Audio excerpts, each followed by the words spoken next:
Hello everyone, Nicolette here. Welcome back to my channel. Thank you for returning if you have been watching me through all these episodes. And if you haven't subscribed yet, I hope that you get a chance to after perhaps hearing this vlog. So I'm a 39-year-old virgin and I've been sharing my experience on why it is I am a virgin all these years and how it is I'm maintaining it. And so in this video, I wanted to share some of the texts that I have discovered some quite recently as I'm doing these vlogs to kind of share with people on what God says about being single, right? So you've been familiar with the text about, it's better than to have two than to have one, and how God created Adam and Eve and it was good. You've heard about these texts, but I'm wondering if you have heard about I think it's 4 texts that I'm going to share with you. But before we get into it, again, I hope you subscribe to my channel and share it with someone that you know is on a journey of celibacy or is, having trouble finding the right one and is willing to wait until marriage before they break their virginity. And any young person who has not yet, delved into that realm yet, but they have that appropriate age of understanding. I hope you share and do click the bell so that you can get uploads or notifications when I upload. So let's dive into it. Let us talk about a few texts, biblical texts, about what God says concerning singles. So the first text is found in 1 Corinthians 7:34, and it says, "And his interests are divided. The woman who is unmarried and the virgin is concerned about the things of the Lord, that she may be holy both in body and spirit.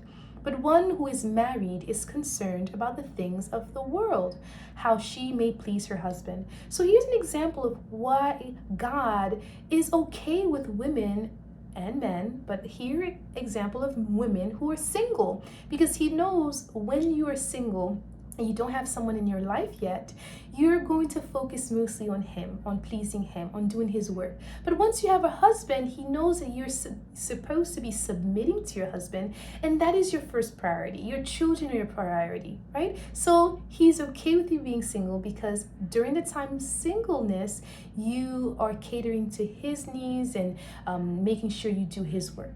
The second one is 1 Corinthians 7:7, and it says, "Yet I wish that all men were even as I myself am. However, each man has his own gift from God. One is in this manner and another in that."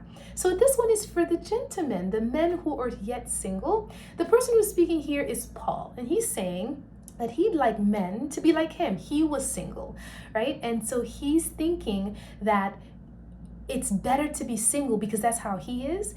The same way with the other text, when the woman is, giving her attention mostly to God, a man that is single also gives most of his attention to God as well, same as Paul did in the past.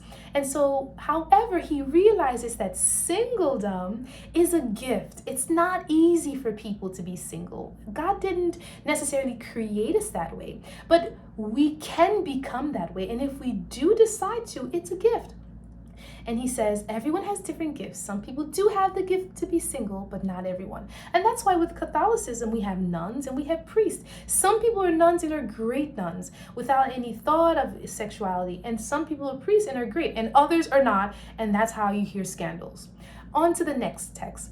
It says, it's found in 1 Corinthians 7:9, and it says, "But if they do not have self-control, let them marry, for it is better to marry than to burn with passion." So here's an example where he's saying it is better that you're single. When you're single, you tend to God's business, you're devout to his cause.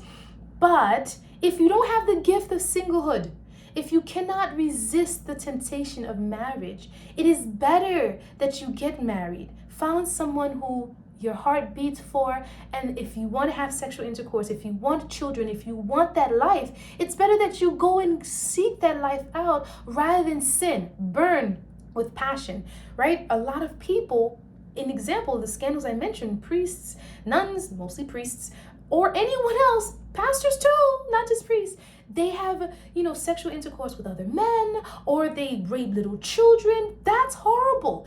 It's better that you forget the celibacy business and just go and marry a woman where you can do those things within wedlock and be saved, right?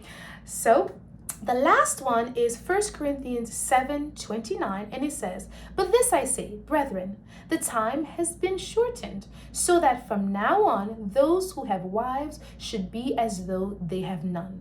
So now this is saying, even if you're married, because of the times we're living in, and we know in his day and age, it wasn't quite near to the end as it is now.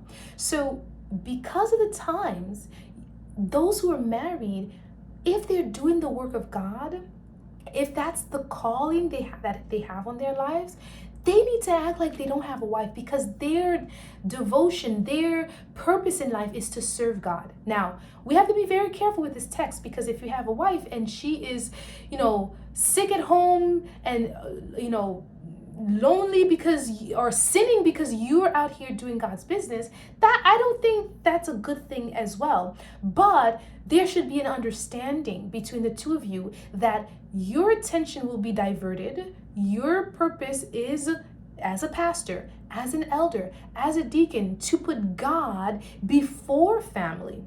Now, of course, you need to take care of your family, because you can't leave your family, in, dire straits and then think that God's going to be happy, right? The Bible itself says that if you're going to be a deacon, if you're going to be a pastor, you have to do well in your home first. So you have to treat your wife well, you have to treat your children well, but you should not put them above God. If there's something that you need to do for the church and your wife is saying she wants to go out, she wants to do this, frivolous things, that does not fly. God wants you to attend to his needs, his children, his job, before you do the frivolous things that, your wife and your children are asking for, whether it's money, whether it's time, whatever it is. But I wanted to share these verses because I wanted to comfort those of us who are single, who always are hearing people tell us it's better to be two than to be one. Oh, God did not create you to be alone. That is true.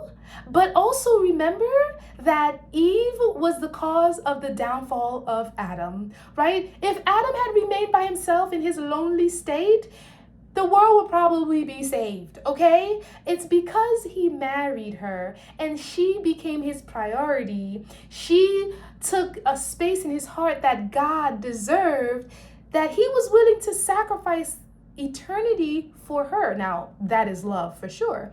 But nonetheless, you have to be mindful that when you do decide to marry and get involved in a relationship, God does not always take priority, right? So during your single state, be happy, be okay with that.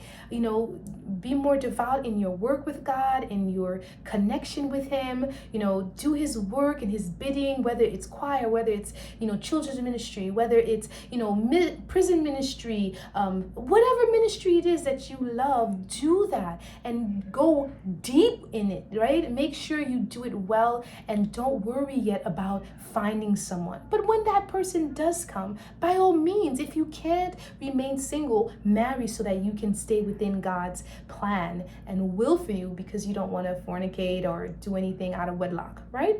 But I just wanted to share those 4 texts for those of us who are single or were single or still plan on being single and who feel like, am I okay? What's wrong with me? What does God say about it? I wanted to share those 4 texts with you. Please share this with other single people who you think are struggling with this state in their life, and let me know what you think about these texts. And if you have a few more, do share them. I'd love to read them and see where they are. I know there are a few more out there, and maybe as I find them, I'll share some more. Tell me if you like this video. Make a comment. Don't forget to subscribe, and do come back when you get my notification that I have uploaded a new video. And definitely share. Love you guys. Bye.